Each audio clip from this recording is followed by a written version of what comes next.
As imagens das câmeras de segurança do Ministério da Justiça, onde fica o Flávio Dino, já começaram a ser analisadas. Vamos lembrar o roteiro. O Flávio Dino negou a entrega das imagens. O Arthur Maia, que é o presidente da comissão, falou que ia pedir ao Supremo e deu 48 horas para o Flávio Dino entregar. Flávio Dino não respeitou essas 48 horas que a CPMI deu.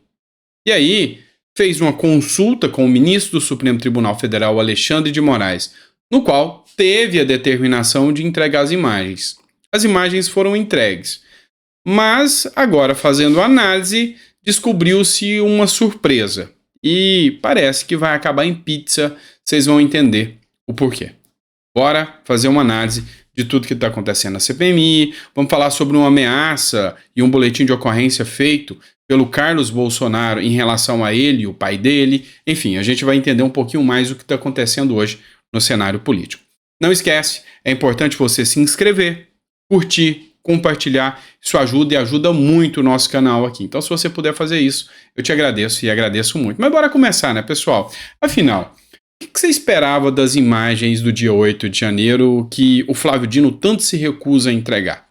Coloca no comentário o que você imagina que pode acontecer com essa imagem, o que pode ter nessa imagem que vai chamar a atenção, que tipo de prova pode estar. O Arthur Maia, que é o presidente da comissão da CPMI, entregou as imagens para os parlamentares e falou: olha, eu quero que vocês analisem as imagens e tragam provas para desvendar a verdade dos fatos aqui. Enfim, as imagens começaram a ser analisadas, e aí eu vou pegar uma postagem aqui do André Fernandes, que é deputado federal, a fonte é o próprio André Fernandes, que está lá dentro da CPMI, inclusive foi o que colheu as assinaturas para iniciar a CPMI. Dino está escondendo algo, e quando ele fala, ele se refere ao ministro da Justiça, Flávio Dino. Flávio Dino só enviou para a CPMI do 8 de janeiro imagens de 2 câmeras do Ministério da Justiça. Isso mesmo, 2. Deve ter entre 30 e 50 câmeras dentro do Ministério da Justiça. Mas Flávio Dino só enviou imagens de 2. Eis o grande questionamento aqui do André Fernandes. Isso é um total desrespeito com o parlamento brasileiro, em especial com o presidente da CPMI, deputado Arthur Maia. Isso é uma verdadeira desmoralização. E, senhores, literalmente a gente vê que a atuação do ministro da Justiça, Flávio Dino, ele debocha, simplesmente debocha da CPMI e ele está pouco se importando com o que vai acontecer. Está pouco se importando. Tanto é que tem agora na PGR uma notícia crime contra o ministro da Justiça, Flávio Dino, por crime de desobediência, porque é desobedecer a ordem da CPMI. E parece que ele já sabe o resultado, não vai dar em nada, vai acabar em pizza. Olha só, aqui, o senador Jorge Seif também fez uma postagem questionando o ministro da Justiça. O que Flávio Dino quer esconder foram entregues imagens de apenas 2 câmeras do Ministério da Justiça. O local dispõe de dezenas. Jorge Seif escreveu: o Ministério da Justiça mais uma vez debocha do parlamento e da sociedade brasileira. O prazo oficial de 5 dias já acabou, mas ele levou 11 dias sem fazer nada. E vem agora pedir mais prazo? Essas imagens têm que aparecer. Vamos requerer busca e apreensão do restante das imagens da Câmara do Ministério da Justiça. Não vamos aceitar mais desrespeito. O Ministério da Justiça tem no mínimo 50 câmeras no seu circuito interno, mas o senhor ministro encaminhou à CPMI apenas imagem de 2 delas, sendo que apenas uma é do circuito interno, que é da recepção, ou seja, a parte interna, lá dentro, nada foi demonstrado. Essas imagens não são suficientes para mostrar toda a sua incompetência, negligência e desrespeito com o parlamento e com o Brasil. Não é mesmo, presidente deputado Arthur Maia Oliveira? Ou seja, os parlamentares estão instando o Arthur Maia agora para que o Arthur Maia se manifeste sobre esse verdadeiro desrespeito. E sim, a palavra que se pode dizer é desrespeito mesmo, tá? Porque é um órgão constitucionalmente que tem o poder de fiscalização. Então essa é a minha leitura jurídica sobre o caso. E ao negar, cria um precedente perigoso, porque a partir de tal, qualquer ministro vai simplesmente se negar. Ou seja, se não acontece nada com o ministro da Justiça, Flávio Dino, por que que com outro pode acontecer? Então, abriu um precedente perigoso. Tem um precedente, uma jurisprudência do STF, onde o STF entendeu que um gestor de uma agência bancária, ao negar entregar os dados bancários de um investigado pela CPMI dentro do prazo, ele respondia por crime de desobediência. E aí, nesse caso do Ministério da Justiça, por que que não tem? Entendeu? Então, tudo isso é muito grave. Olha só, matéria do Metrópolis aqui para vocês, sempre citando a fonte, a matéria do Igor Gadelha. O governo é contra prorrogar os trabalhos da CPMI de 8 de janeiro. O líder do governo no Congresso, o senador Randolfo Rodrigues, disse à coluna que executivo é contra prorrogar os trabalhos da CPMI de 8 de janeiro. É óbvio, é lógico que o governo é contra a CPMI. O governo era contra criar a CPMI, só foi criada porque o general Gonçalves Dias foi pego dentro lá com as imagens que vazaram graças à imprensa. Até agora não prestou o depoimento dentro da CPMI, estão prorrogando, chamando só gente que não tem, digamos assim, efetiva ligação direta com os atos do dia 8 de janeiro, como por exemplo o Mauro Cid, que foi ouvido. Aí veio o Anderson Torres, que prestou esclarecimento. O Anderson Torres sim precisava prestar esclarecimento, mas falta o Gonçalves Dias, falta muita gente importante que tem relação com esses atos, e até agora pouco se descobriu, pouco se apresentou, até se descobriu muito, mas pouco resultado efetivo a CPI teve. Lembrando que no dia 21 é que ela acaba. A CPI, quando ela é instaurada, ela tem um prazo de 120 dias. É o prazo inicial, mas ela pode ser prorrogada por mais 60 dias. E pelo que se vê aqui, não é interesse do governo prorrogar, e não sei nem se a oposição vai querer estar mantendo essa CPMI. Não dá para esclarecer se vai manter ou não vai manter. Bora para cima, pessoal, mais uma matéria aqui para vocês. Essa matéria que eu trago para vocês agora é do Paulo Capelli, tá bom? Carlos Bolsonaro registra ameaça contra ele e o pai em delegacia. Pois é, hoje os ataques a políticos de direita e de esquerda também são constantes e comuns. São comuns. O vereador Carlos Bolsonaro divulgou um vídeo de um homem atirando pedras em residência onde funcionava o gabinete em Bento Ribeiro. Esse gabinete também é residência do Bolsonaro, tá? O vereador Carlos Bolsonaro registrou o boletim de ocorrência por suposta ameaça contra ele e o pai, o ex-presidente Jair Bolsonaro, nesta quinta-feira, dia 10/8. Em vídeo apresentado pelo vereador, um homem aparece atirando pedras em uma residência que funciona como escritório de Carlos, em Bento Ribeiro, zona norte do Rio. O vereador disse ainda que o local onde o ataque ocorreu também é residência do pai, Jair Bolsonaro.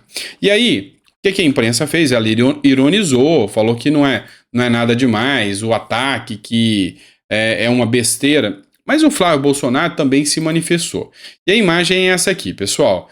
O homem passa, as câmeras de segurança flagraram, ele passa e atira a pedra, aí continua andando. Nenhuma gravidade maior de danos ou de qualquer coisa assim, mas não deixa de ser uma ameaça. Por muito menos, a gente vê gente indo parar detrás das grades, ou sofrendo busca e apreensão, ou outras coisas nesse sentido, né? Imagina se essa pedra aí tivesse sido arremessada contra algum ministro do Supremo Tribunal Federal, ou a casa de algum ministro do Supremo, ou contra o Lula ou alguém. Não é que eu estou defendendo que isso aconteça com eles, não. Longe de mim. Eu só estou mostrando a diferença de tratamento. Imagina se isso acontece na sua casa, cidadão. Um cara passa e tá com uma pedra. E aí? Vai dar em nada, né? Geralmente não dá em nada. O pessoal olha só o tamanho das pedras. O pessoal da delegacia não vai nem te dar moral, mas se for contra uma grande autoridade, a coisa muda.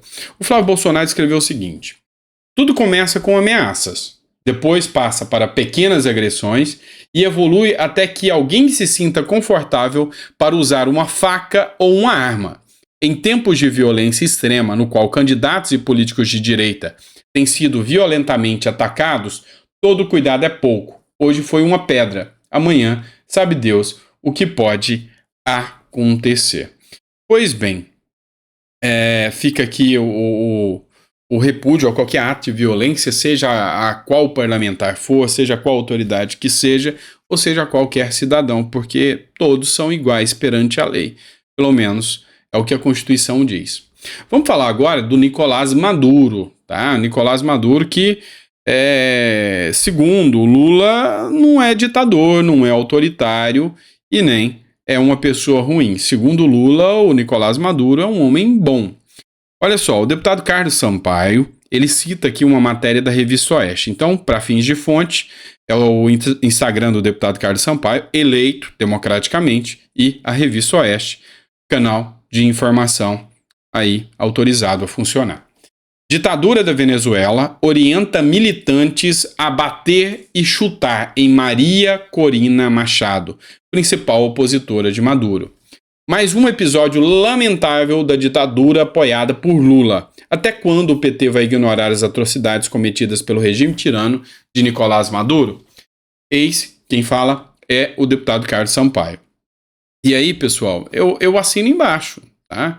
Mandar bater e chutar na opositora, lembrando que ela ficou inelegível por uma decisão amplamente arbitrária, tá? Amplamente arbitrária. Pessoal, eu vou fazer um outro editorial, não vai ser esse, provavelmente o próximo, onde a gente vai falar um pouco mais sério sobre a situação hoje, sobre o caso Bolsonaro, o caso do Mauro Cid, das joias, que trouxe informações aí novas.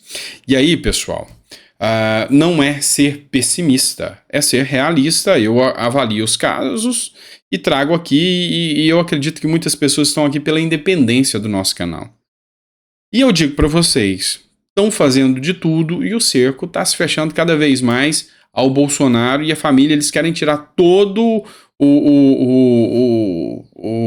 a família Bolsonaro da política brasileira. Vocês vão entender por quê, tá? E já tem gente falando aí em prisão do Bolsonaro a qualquer momento, tá? A gente vai falar sobre isso no próximo editorial, porque é importante que você entenda o que eles estão preparando. Até lá, vocês sabem que estão querendo vincular aqui, um dos casos é esse aqui, tá? E o outro é do Mauro Cid, eu vou falar sobre os dois. Estão querendo agora vincular a figura do Bolsonaro às atuações da Polícia Federal que aconteceram no Nordeste. O que aconteceu? O Silvinei Vasquez, me fugiu o nome dele aqui, o Silvinei Vasquez, ele foi preso, ele está preso, segundo o ministro Alexandre de Moraes, porque ele deveria ter, interferiu na votação no Nordeste ao fazer blitz no Nordeste. É estranho, porque uma própria fala do ministro Alexandre de Moraes falou que não houve interferência, falou que não prejudicou, não teve ninguém que deixou de votar por causa das blitz. A blitz foi paralisada. E, além de ter sido paralisada essa blitz por ordem do ministro Alexandre de Moraes, o próprio Silvinei foi lá e conversou com o Alexandre de Moraes. E tem um vídeo do Alexandre de Moraes, que eu já coloquei até aqui no canal, onde ele falou, não teve nenhuma interferência. Então, se não teve interferência, no máximo, se ele fala em crime, é crime tentado.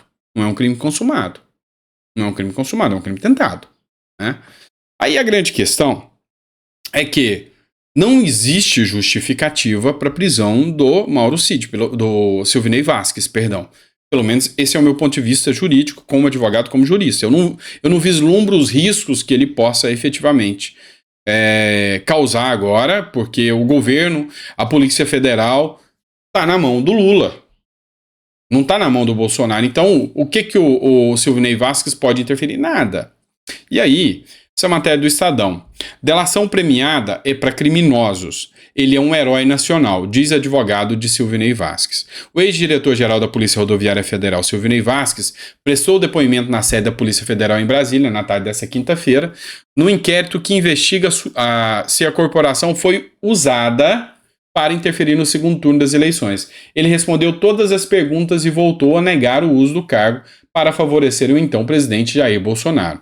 Silvinei Vasquez afirmou que os trabalhos da cooperação durante as eleições seguiu diretrizes definidas pelo Ministério da Justiça e também negou ter tido acesso à planilha encontrada pelos investigados no celular de uma ex-servidora do governo com dados sobre as regiões onde Lula liderava a disputa. Os advogados do ex-diretor-geral da Polícia Rodoviária Federal falaram com a imprensa após acompanharem o depoimento. A defesa afirmou que as autoridades não ofereceram um acordo de colaboração premiada e que Silvinei não tem interesse na delação. Afinal, a delação é para bandidos e ele não é bandido, ele é um herói nacional, segundo a defesa do Silvinei Vasquez. O que é o meu ponto de vista do Silvinei Vasquez aqui? Eu não vislumbro o motivo da prisão dele. Também não vou falar que ele é inocente, que ele não fez. Afinal, eu não ponho a mão no fogo por ninguém e não vou falar também que é. Não sou idiota, tá? De falar que, com certeza, não aconteceu. Não sei. Não sei, a política é um mundo muito complicado. Sabem como funciona. Mas não vislumbro nada que mantenha ele preso. Agora a grande questão é que, segundo eles, tem planilhas, e aí os assuntos afetos à eleição, a urnas, esses são os assuntos que chegam até Bolsonaro. É por esse assunto que ele se tornou inelegível. Por esse assunto. Essa foi a estrutura e a narrativa que colou e que a imprensa internacional falou, não, tá lá, ele atentou contra a Constituição mesmo, contra o país. Então, o autoritário era Bolsonaro e colou. E aí, é óbvio que eles vão falar, não, mas o Silvinei Vasquez está preso, nós vamos achar provas, e quem mandou? Bolsonaro. E Bolsonaro vai responder por isso. Vocês sabem. E esse não é o único caso que vai chegar até Bolsonaro, não.